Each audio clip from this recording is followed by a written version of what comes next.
Merdeka! Sahabat Komisi KKS Kamel terkasih, jumpa lagi bersama kami dalam program Katekesi Awam Komisi Kerasulan Kitab Suci Keuskupan Agung Medan. Semoga kita semua sehat dan semangat dalam menjalani hidup kita. Bulan ini adalah bulan yang sangat istimewa bagi kita semua seluruh bangsa Indonesia. Kita akan merayakan hari ulang tahun kemerdekaan Republik Indonesia yang ke-80. Ada banyak sekali kegiatan atau pesta kerakyatan yang dilakukan pada hampir semua elemen masyarakat untuk memeriahkan hari kemerdekaan. Tentu saja kalian ikut, bukan? Marilah kita bersyukur atas rahmat kemerdekaan yang Tuhan berikan kepada kita. Kita juga pantas berterima kasih atas perjuangan para pahlawan kemerdekaan bangsa kita. Tidak cukup di situ saja, kita pun hendaknya menjadi warga negara yang baik, yang turut ambil bagian untuk mengisi kemerdekaan ini. Nah, bagaimana kitab suci memberi petunjuk kepada kita terkait bersikap terhadap negara? Kita akan membahasnya dalam ruang katekesi awam Komisi Kerasulan Kitab Suci Keuskupan Agung Medan pekan kedua Agustus 2025 ini dengan tema Aku Cinta Indonesia. Negara dan pemerintah dikehendaki Allah. Sahabat Komisi KKSKM yang terkasih, siapa negara dan pemerintah? Salah satu ajaran yang paling jelas dalam kitab suci tentang kekuasaan negara berasal dari surat Rasul Paulus kepada jemaat di Roma. Tiap-tiap orang harus takluk kepada pemerintah yang di atasnya, sebab tidak ada pemerintah yang tidak berasal dari Allah, dan pemerintah-pemerintah yang ada ditetapkan oleh Allah. Roma 13 ayat 1. Ajaran ini menunjukkan bahwa segala bentuk pemerintahan, baik yang sempurna maupun yang kurang sempurna, tetap berada dalam kerangka kedaulatan ilahi. Allah mengizinkan eksistensi negara untuk menjaga ketertiban sosial dan mencegah kekacauan. Dalam artian ini, negara bukanlah musuh iman, tetapi menjadi bagian dari tatanan dunia yang dikehendaki Allah, meskipun tidak selalu suci dan sempurna. Negara bertugas menegakkan keadilan. Apa tugas negara? Kitab suci tidak hanya memberi legitimasi spiritual pada pemerintah, tetapi juga menetapkan fungsinya secara moral. Pemerintah adalah pelayan Allah untuk menegakkan keadilan. Rasul Paulus mengatakan, karena pemerintah adalah hamba Allah untuk kebaikanmu. Pemerintah adalah hamba Allah untuk membalaskan murka Allah atas mereka yang berbuat jahat. Roma 13 ayat 4. Negara memiliki tanggung jawab untuk melindungi rakyat dari kejahatan, menegakkan hukum yang adil, serta menghukum pelaku ketidakadilan. Dengan demikian, kehadiran negara seharusnya menjadi sarana untuk menciptakan ketertiban sosial, kesejahteraan umum atau bonum commune, dan perdamaian.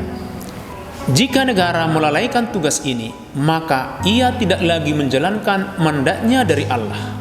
Tugas ini secara jelas juga disebutkan dalam pembukaan Undang-Undang Dasar Negara Republik Indonesia tahun 1945. Kewajiban negara ialah taat dan bertanggung jawab. Lalu pemirsa, sebenarnya apa tanggung jawab kita sebagai warga negara?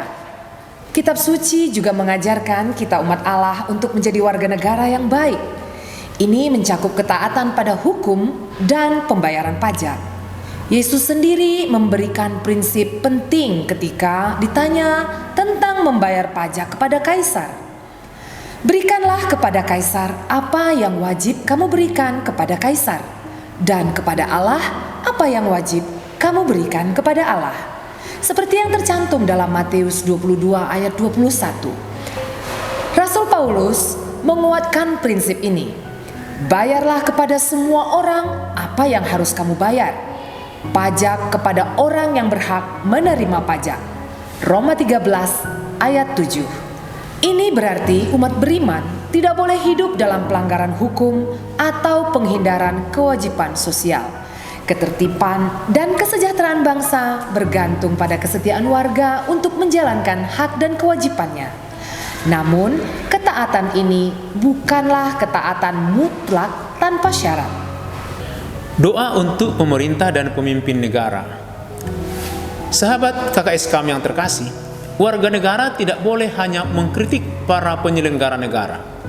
Kitab suci mendorong kita agar beriman tidak sekadar pasif dalam menghadapi pemerintah, tetapi juga aktif mendoakan para pemimpin bangsa. Rasul Paulus mengatakan, naikkanlah permohonan, doa syafaat, dan ucapan syukur untuk semua orang, untuk raja-raja dan semua pembesar, agar kita dapat hidup tenang dan tentram dalam segala kesalehan dan kehormatan. 1 Timotius 2 ayat 1-2. Doa bukanlah pelarian dari tanggung jawab, melainkan bentuk partisipasi aktif umat dalam menghidupi politik dan sosial. Dengan mendoakan para pemimpin, umat menyerahkan bangsa ke dalam tangan Allah agar tercipta pemerintahan yang adil, bijaksana, dan berpihak kepada yang kecil dan lemah. Doa yang benar bila dengan yakin didoakan sangat besar kuasanya. Yakobus 5 ayat 16. Keterlibatan aktif umat dalam kehidupan berbangsa. Saudara-saudari yang terkasih, bagaimana jika negara atau pemerintah tidak bertindak adil dan tidak menjalankan tugasnya untuk mewujudkan bonum commune?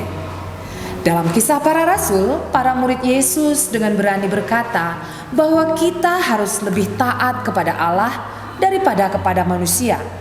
Kisah Para Rasul 5 ayat 29. Ini menjadi prinsip penting bagi umat Kristen dalam menghadapi rezim yang korup, otoriter, atau tidak manusiawi. Taat pada negara bukan berarti tunduk pada ketidakadilan. Umat pun harus menjadi suara kenabian yang menegur dan memperjuangkan kebenaran seperti para nabi dalam Perjanjian Lama. Oleh karena itu, kitab suci secara tidak langsung mendorong umat untuk aktif dalam kehidupan sosial dan politik. Sebagaimana Yesus pesankan dalam Matius 5 ayat 13-16. Para pengikut Kristus dipanggil untuk menjadi terang dan garam dunia, yang berarti aktif membangun bangsa dengan semangat kasih, kejujuran, dan keadilan. Dalam kitab Yeremia, Tuhan sendiri memerintahkan umatnya yang dibuang ke Babel dengan berkata, usahakanlah kesejahteraan kota kemana kamu aku buang, dan berdoalah untuk kota itu kepada Tuhan, sebab kesejahteraannya adalah kesejahteraanmu. Yeremia 29 ayat 7. Ini menjadi dasar partisipasi umat beriman dalam pembangunan bangsa, seperti menjadi aparatur yang jujur, politisi yang melayani, guru yang mendidik dengan kasih, hakim yang menegakkan keadilan, pengusaha yang adil, dan warga yang cinta damai. Keterlibatan seperti inilah yang akan menghadirkan kerajaan Allah di tengah-tengah dunia. Sahabat Komisi KKS kami yang terkasih, dari penjelasan tadi dapat disimpulkan bahwa negara adalah bagian dari penyelenggaraan Allah atas dunia. Ia dibentuk untuk melindungi rakyat, menegakkan hukum, dan menciptakan kesejahteraan umum.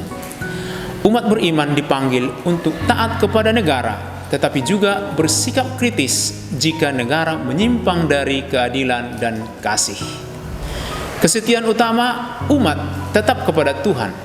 Karena itu, peran kita sebagai warga negara adalah menjadi saksi Kristus dalam kehidupan berbangsa, membela kebenaran, memperjuangkan keadilan, dan menciptakan damai. Dengan cara ini, negara menjadi tempat di mana kasih Allah bisa dirasakan oleh semua orang. Dan itu pula lah wujud cinta kita kepada negara kita. Jadi, jangan ragu mengatakan, Aku cinta Indonesia.